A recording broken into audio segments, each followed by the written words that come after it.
4, 3, 2, 1. What's up, everybody? Welcome back to my channel. My name is Eddie Kane Jr. Welcome back. In this video, I'm going to discuss 5 things that surprised me in the Janet Jackson documentary that premiered January 28th. 5, 4, 3, 2, 1. Bam! That's the Rhythm Nation 1814. Okay. So look, I really enjoyed the documentary. I'm a music buff as it is. I call myself the quote-unquote music historian. If you follow me on Instagram, you should know that. I post records and stuff like that on Instagram and different spins of music that I love. We all might not never know all the truth because it's not none of our business anyway. But, people will always suspect that she had a daughter and things of that nature. Everybody will all suspect that she didn't tell the truth. And then she kind of did leave a cliffhanger because she didn't discuss her latest marriage with which I think she's divorced now. She didn't discuss her last marriage with her husband that she had her son with. So a lot of cliffhangers, but maybe she'll talk about it in the future.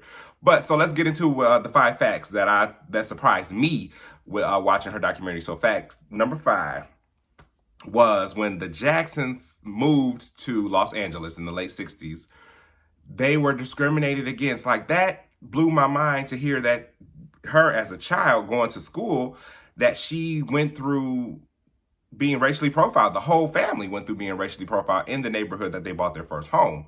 That shook me because I was thinking to myself, like, okay, in the late 60s, early 70s, wasn't California diverse? Clearly, it wasn't in the neighborhood that they moved in because they were being discriminated against. And like, I was also thinking like, dang, Berry Gordy and Motown, they moved to Los Angeles in that time. I wondered, did they experience any of that backlash and any of that being racially profiled, moving to California like that and, moving into a rich neighborhood or something like that. That surprised me in the Janet Jackson documentary that premiered on Lifetime was her not wanting to be an entertainer. She didn't want to be in the entertainment industry. She was kind of forced into being in the entertainment industry as a child. Like she stated, she was told you were going to be in the Jackson's residency that they did back in the 70s on TV. She was basically like 6 or 7 and was just told, hey, you're going to do this. And she did it because she was a child. She didn't have a choice.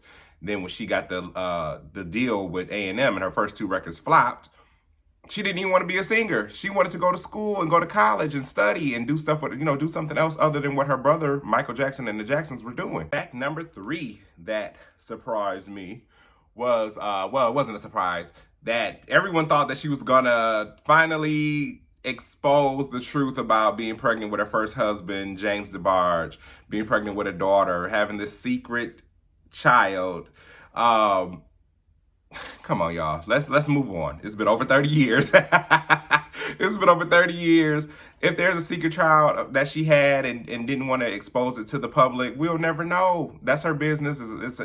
That's her life. I don't, the Barges have, which, you can't really trust what they're saying because they have been known to be very drug-infused family over the years. I've even seen on my own watching Growing Up Hip Hop, if you guys are familiar with that reality TV show, Christina DeBarge, James DeBarge's daughter, was on there. And she stated that she had an older sister. Now, I remember the older sister being on the show and they did like a DNA test and something like that. And it came back positive as she was a DeBarge, but they claimed Janet denied to even get her DNA swabbed so they can get the results. Then another girl that was a child of James DeBarge claimed to be Janet's daughter. And she was on Inside Edition, if you guys are familiar with that. I'm sure you can look it up online. She claimed that she was a DeBarge. She was a Jackson. And she wasn't. And the mother of all the DeBarge children, she even stated that when Janet wants the truth to come out, she'll say it. Even James said it. When she wants the truth to come out, she'll have it come out. Honestly, she told her truth in the documentary, I believe personally. If she wanted to say she had a daughter, she could. She's grown. She was married. Who cares? But that's number 3 that surprised me because I honestly thought she was going to expose it. But she didn't. So, hey, whatever. Let's move on, people. Like I said, it's been over 30 years. Fact number 2 that surprised me in the Janet Jackson documentary was the Scream video set debacle. So, as we know, I never heard of this story. She hasn't talked about it. I did not know that Michael Jackson's team in the label was separating them two while they were filming the Scream video. I'm thinking to myself, when this video came out and the song, it was like, it wasn't all that. Honestly, the song wasn't all that. I don't even know if it went to #1. Correct me if it did. I didn't know that there was a, you never know what's going on in the background. They always say you never know what's going on behind the scenes. But why would Michael Jackson in his high at the time he was at his peak? He was beyond his peak at that time. Why would he allow him and his sister to be split up while filming this video? Like, they did the little scenes about with themselves together and stuff like that.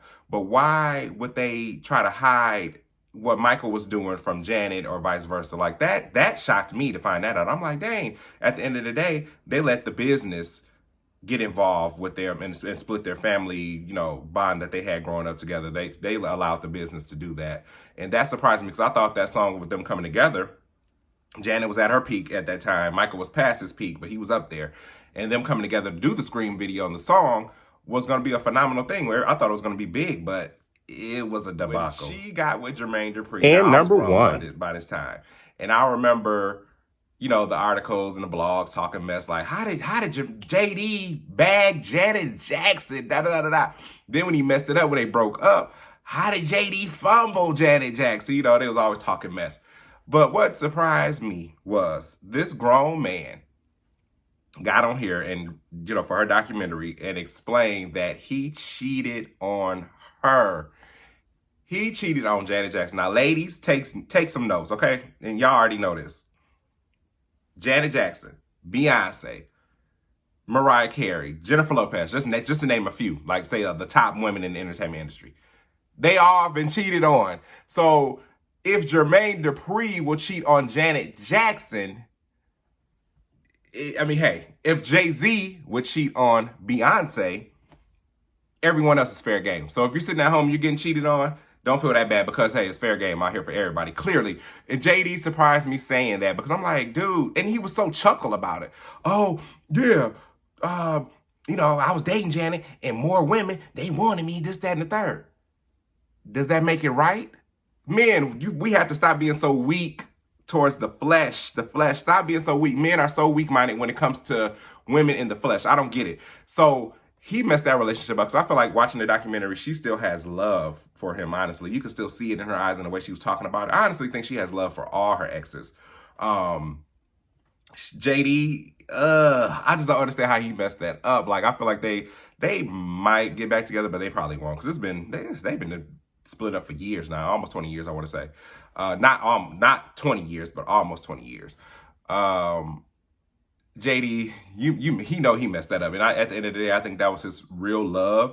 And he probably got scared. Jermaine Dupri is still single to this day. His daughter was on also growing up hip hop. And I remember the baby mother of his daughter, she told him that studio is not going to keep you warm, JD. So I think he puts his work first, and that's his love at the end of the day. So I believe Jermaine Dupri, he should just always stay single. Because if you fumble Janet Jackson, brother, what else you gonna get? What else you gonna get as a man on this earth? What's next compared to Janet? Nothing. That surprised me. We all heard the rumors that he cheated on her and stuff like that, and that's why it was it either they were saying like Usher's Confessions album was written by, it was written with JD and stuff like that, and they were saying Usher cheated on Chili, but JD was saying it was really his story. So I wonder now, thinking back, was that his story cheating on Janet? I'm not sure. If you guys know, let me know in the comments. So me being a self-proclaimed music historian, I know all the facts and all the fiction about the music and stuff like that. So if you guys are interested in, if you're a vinyl lover, if you love music and stuff like that, I do have an eBay page where I have weekly bids on vinyl and stuff like that. And right now I do have a original Janet Jackson Rhythm Nation LP that is available for bid and available for buying if you want to buy it just right out and not bid with other customers. 1814 is in very good condition. If you guys are interested, I will leave the link below in the description section, okay? And you can check out my eBay page. I collect vinyl. I am a music historian, so I collect vinyl, CDs, tapes, all that stuff. I have all my stuff from childhood and as in adulthood as well. So if you guys are interested in that, I will have, I think I have some more Janet stuff coming in the mail as well. So if you guys are interested, you can buy it. I can get it shipped to you, okay? Please hit the notification bell That way you will be notified when a new video will be uploaded. And as always, please share, like, and leave your comments. That way I can always have open dialogue with you guys about my videos and all of what I'm talking about. I would love for you guys to leave more comments in the comment section so that way I can write you guys back and, we have more dialogue about what I discussed in this video. And as always, if we're still in the pandemic, you guys, so please be safe, be kind, look to the person to the left of you, look to the person to the right of you, and pray for them because you never know what somebody is going through. I'll see you guys soon. Peace.